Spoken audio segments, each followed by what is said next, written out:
Hi, my name is Rachel with Fontaine Organizing. I'm here to bring you a quick tip for getting your clothes in order. Here we have a long sleeve shirt. Now this is the type of material that will cause dimpling in the fabric if you try to hang it on a hanger.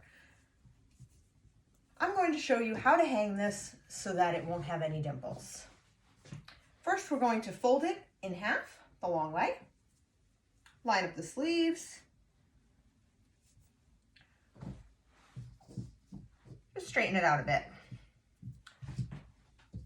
Slide your hanger right underneath, about up to the armpit, like that. Now take the sleeves together, fold them over the hanger, like so. Now you can hang your sweater without getting those annoying shoulder dimples. I'm Rachel with Fontaine Organizing. I hope you found this tip helpful.